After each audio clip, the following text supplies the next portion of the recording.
बहुत समय पहले की बात है। पंजाब की धरती पर एक गांव था, सुखपुर। नाम तो सुखपुर था, पर असली सुख केवल कुछ ही घरों में था। लोग खेती करते, बैल से हल जोतते, कुओं से पानी निकालते और आपस में मेलझोल से रहते। गांव में एक परिवार था, गोविंद का घराना। गोविंद जवान, तंदुरुस्त और मेहनती किसान था। शुरू में वह बड़ा सरल और नम्र स्वभाव का था। माँ बाप ने उसे भक्ति की भावना डाली थी। एक दिन गांव में सत्संग हुआ। संतों ने समझाया, बच्चों की जीवन का सार है निरंकारी, यानी यह समझाना है कि सब कुछ निरंकार है, हम कुछ भी अपने बल से नहीं करते। यह बात गोविंद के दिल को छू गई। उसने मन ही मन सोचा, अगर निरंकारी का जाप करूँगा तो सब मुझे बड़ा भक्त मानेंगे। धीरे धीरे गोविंद हर जगह जोर जोर से बोलने लगा, निरंकार निरंकार निरंकार। खेत में काम करते बैलों को रोककर भी वह जाप करता। बाजार जाता तो दुकानदारों से मांगने ऊंची आवाज में बोलता। यह तक कि गांव के बच्चों को भी लाइन लगाकर कहता, मेरे पीछे बोलो, निरंकारी निरंकारी। गांव के लोग पहले तो प्रभावित हुए, पर धीरे धीरे हंसने भी लगे। कहने लगे, तो ये दिखावा कर रहा है, असली भक्ति तो मन में होती है। अहंकार और टक्कर। गोविंद का मन अब और बिगड़ गया। वह दूसरों से कहता, तुम तो केवल काम धंधा करते हो, असली निरंकारी तो मैं हूँ। देखो, मैं हर वक्त आप जाप करता हूँ। अब गांव में टक्कर का माहौल बनने लगा। कुछ लोग गोविंद आने लगे, तन मन धन का हीन।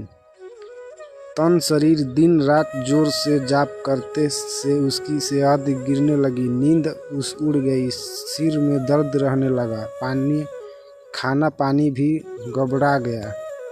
मन चिंतित। शांति की जगह अहंकार, गुस्सा और तुलना आ गई। अगर कोई और सत्संग में कुछ कह देता तो वह चिढ़ जाता, तुम्हें क्या पता निरंकारी होने का मतलब। धन संपत्ति का धंधा चौपट होने लगा। खेत खलिहान हर गए। मंडी में उसकी फसल बिकना बंद हो गई। घर में तंगी आने लगी। पत्नी रोने लगी, बच्चे भूखे रहने लगे। गांव वाले कहते, ये कैसी भक्ति है जिसमें घर की बर्बादी हो। तन मन और धन का तो लुट गया। परिवार का दुख। एक रात उसकी माँ ने कहा, बेटा, भक्ति अच्छी है, पर भक्ति से के नाम पर घर तो मत लूटो। निरंकारी बोलने से ज़्यादा जरूरी है निरंकारी जाना। गोविंद ने गुस्सा में कहा, तुम मुझे समझाती नहीं माँ, मैं असली भक्त हूँ, मैं सबसे बड़ा निरंकार हूँ। माँ रो पड़ी, बेटा तू अहंकारी बन गया है, निरंकारी नहीं। संत का आगमन। कुछ दिन बाद गांव में फिर से सत्संग हुआ। संतों ने सब पर टूट चुका था।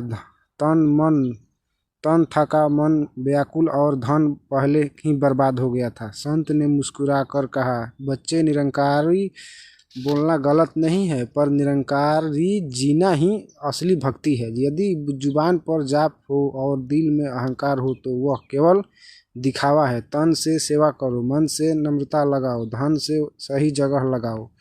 भक्ति का मतलब घर उजाड़ना नहीं, घर संवारना है। सच्ची निरंकारी वही है जो सबको समान समझे और हर साल में धन्यवाद करे। परिवर्तन की घड़ी। गोविंद की आंखों में भर गई आंसू। उसने संत के चरण पकड़ लिए और बोला, सतगुरु, मेरी आंखों में पर्दा हटा गया। मैं जाप तो दिखावे का साधन बना लिया था, मैं अब असली निरंकारी बनना चाहता हूँ। संत ने आशीर्वाद दिया, बेटा, निरंकारी वही नहीं है जो ऊंची आवाज में बोले, बल्कि वह है जो अपने जीवन से सुगंध फैलाए। नया जीवन का शुरुआत। उस दिन से गोविंद बदल गया। उसने खेतों में मेहनत शुरू की, परिवार को समय दिया, गांव में नम्रता और सेवा में रहना शुरू किया। जब भी निरंकारी बोलता तो धीरे से वह प्रेम से कहता, ताकि दिल में उतर जाए, न कि केवल कानों में। गांव के लोग अब कहते, पहले तो गोविंद निरंकारी बोलकर सब खो बैठा था, अब वह निरंकारी जीकर सब पा गया। अंतिम सीख गोविंद की जीवन में केवल जुबान से निरंकारी बोलते रहने से नहीं, बल्कि तन से, सेवा सेवन, धन से सच्ची भक्ति करने से ही जीवन सफल होता है। सतगुरु हमें यह समझाते हैं कि निरंकारी बनो पर दिखाओ नहीं, प्रेम, नम्रता और सेवा में रहो। प्यारी साध संगत जी, दास का कहने का अर्थ यही था कि अगर आप सभी संत महात्मा निरंकारी बन के अगर आप सभी दिखावा करते हैं तो आप सभी ऐसा ना करें तो बड़ी कृपा होगी, क्योंकि संत निरंकारी मिशन का एक उद्देश्य है कि हम किसी के साथ दिखावे नहीं कर सकते हैं। हमें सतगुरु माता जी का ये वचन मिला है। अगर आप सभी संत महात्माओं को यह हमारा वीडियो अच्छा लगा हो तो वीडियो को एक प्यारा सा लाइक करिए और कमेंट करिए और ज़्यादा से ज़्यादा शेयर करें ताकि उन सभी संत महात्माओं तक पहुँच पाए। बड़े प्यार से कहना, धन्य निरंकार जी।